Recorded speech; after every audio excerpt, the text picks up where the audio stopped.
Hi, I'm Luann with Rockin Book Reviews, and I'm so excited to have Scarlette Pike with us today. This is an awesome book.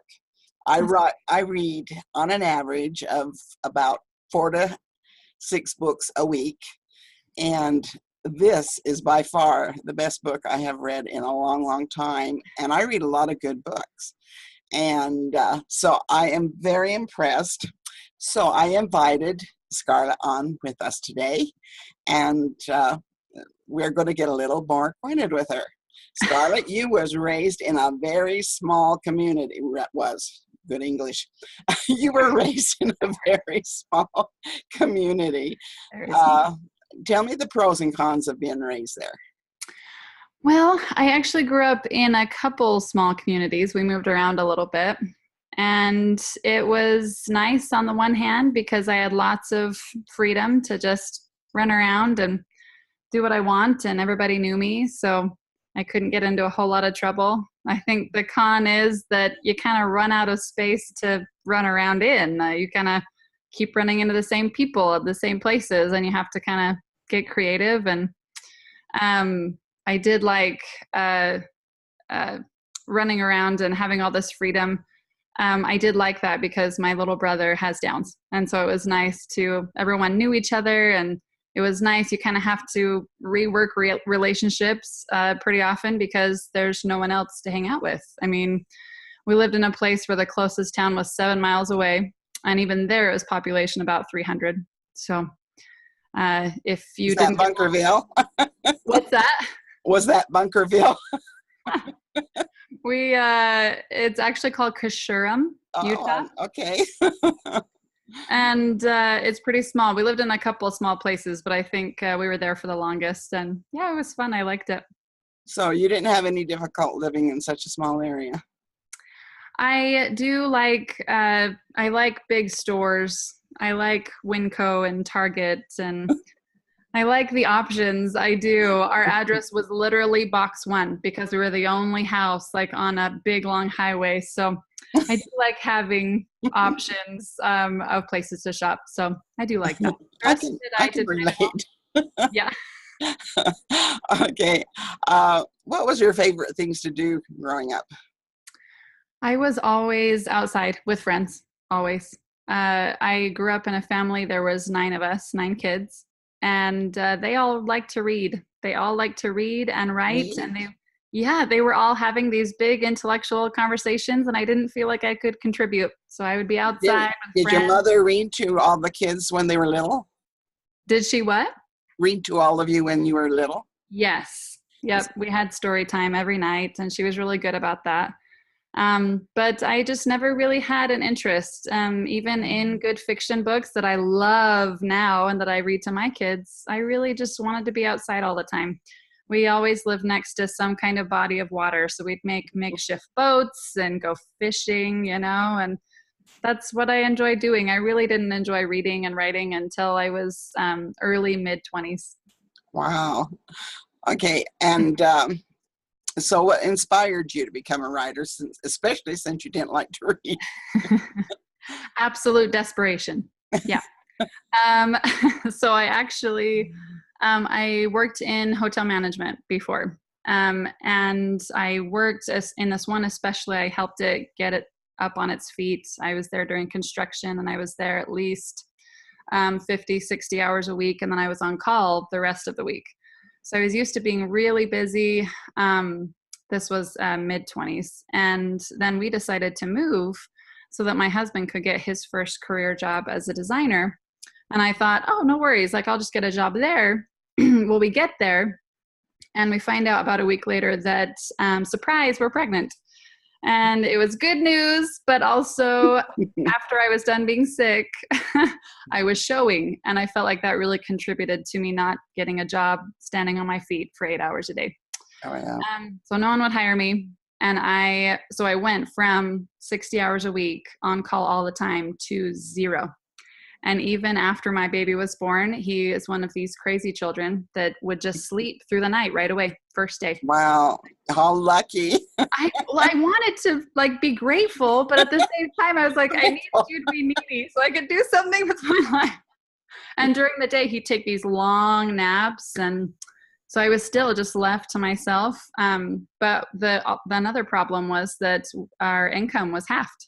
And I couldn't even afford the apartment we were in. And my husband's trying to make it in his career, and I'm home with the baby, but he sleeps all the time, and I can't find anything to do. I even went to volunteer at my church, and they said, no, we really don't have anything. I'm like, no, you have to give me something. So yeah, crazy busy too, barefoot and pregnant in the kitchen, and really needed something to stimulate my mind. So I actually got really desperate, and I actually prayed and said, okay, if there's a loving God that cares about what I care about, then I am bored. I am so bored, and I need something that costs nothing. I have no money. I have nothing.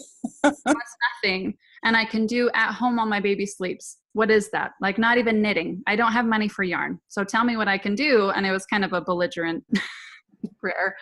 But through the night, I dreamt about this Victorian heiress who doesn't like being there and who has a legitimate reason for getting out.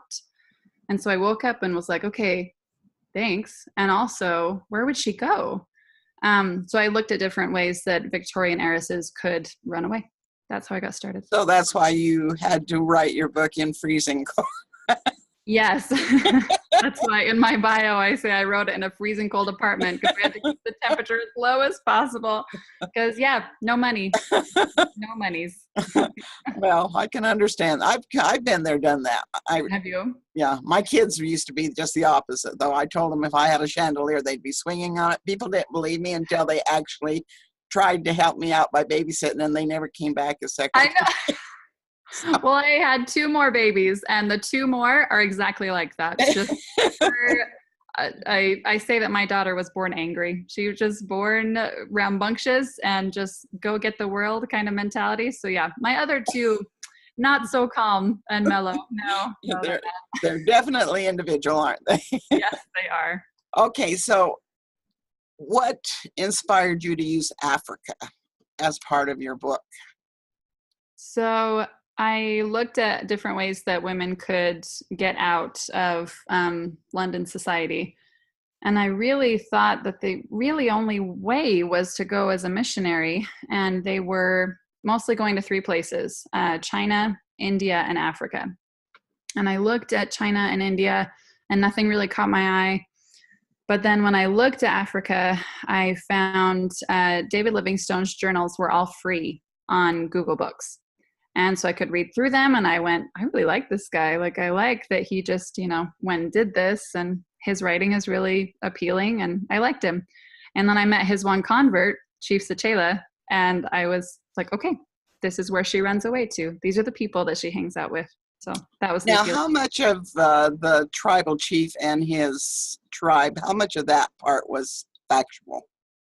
Okay, so Chief Sechela really did convert to Christianity. David really was the missionary who helped him with a lot of it. Did divorce his 4 wives and send them home. It was a big deal. Did get baptized. Christianity really wasn't doing very well at all. So for a chief to do it was a big deal. And then, his baptism, I tried to get exactly how it was. I can't think of anything that I strayed from the truth on that. Mary's school was a real thing. She taught school, and I just tried to keep it as close as I could. And the wars? And the wars? Yes. Was the wars? Mm-hmm. Yeah, so the battle at the end, spoiler alert, but the battle at the end, the Boers and the Bekwena did have a battle, but they didn't attack David's house while he was there. They ransacked his house from several, accounts. People testified that they ransacked his house, but he wasn't there. So that's the only part that I fudged a little bit. Okay, we won't let them hear any more of it. They'll have to read it. That sounds good. Okay.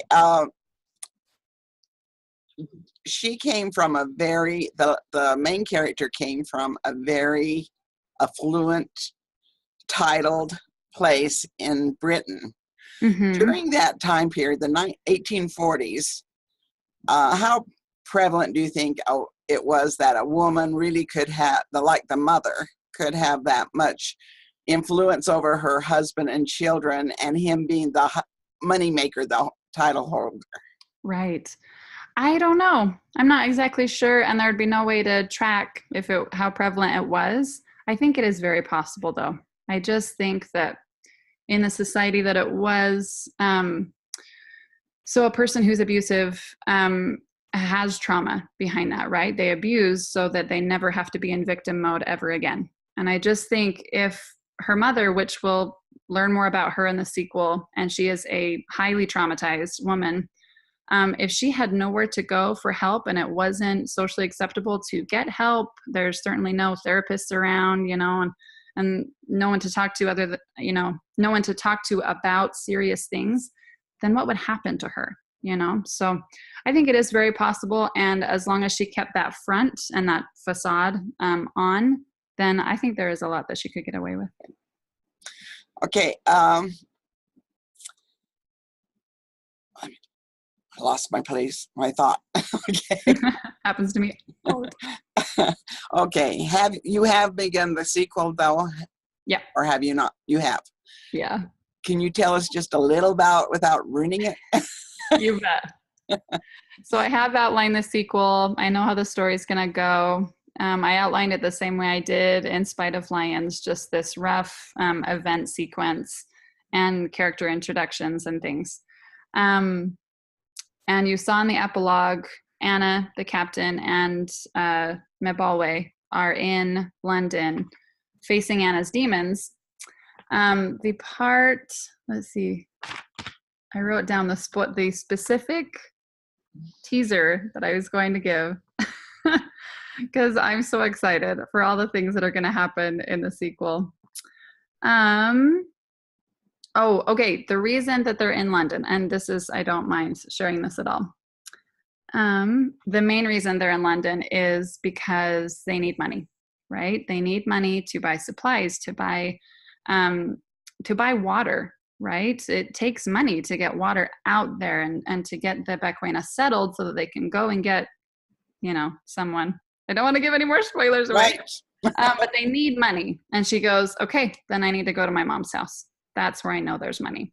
And so she is slowly going to try and figure out if she can get money from her mother, and we'll see if she's successful. That would be scary. It's going to be scary. Scary person. But another way that they're going to get money is they're going to do some good old-fashioned mugging of rich dignitaries. So we'll see. We'll see how that goes. So how many do you want to have in this? I want to have three. Series? Three? A trilogy? I want the second one to be in London and be a classic, Victorian era novel with just a hint of, crime and mugging and good motivation to do those things. And then I want the third for them to go back to Africa and resolve things there. So, if I'd had a 5+ stars or 6 or whatever, I would have given it. But it frustrated me the way you ended. I know. I know. It just made me too hungry for the next one. I know. It's like, and I was just talking to some ladies last night. You ended it well, but it just drove me nuts. I just got to have that next one. I know. I know, and I didn't do it to be a jerk. I promise. I really didn't. It was just. That's what leading me into the last question here. I have to ask you. Okay. I'm impressed that you went into hotel management, and yet you are such. I am so impressed with your writing abilities. Thanks, Luann. So, where did you pick up this amazing ability to write so that you just draw your audience into the book? I really like you, Luann. Will you just come and be my neighbor? That would be great. Thank you. You'll love it here.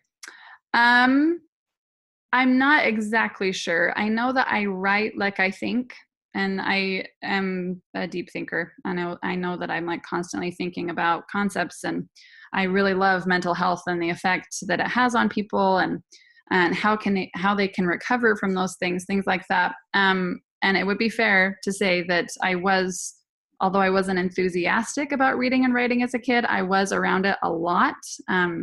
And in the middle of 9 siblings, there's no way that I could have avoided talking about War and Peace at the dinner table. And all these, the agony and the ecstasy was like one that my sister tried to get me to read. And I'm like, I want to go play outside. But so I did have some exposure to it for sure. And my dad and one brother have both self-published a book. So writing and reading was just kind of in our home. And part of that rubbed off on me. I don't know how, when I was running around, being all crazy, but somehow I think. Did they critique your book? Yeah. They're too nice. That's why I had to go find other beta readers because they read it and my mom is like, this is the best book ever. It is though. It's just. I need some beta. I actually got beta readers by kind of tricking my book club.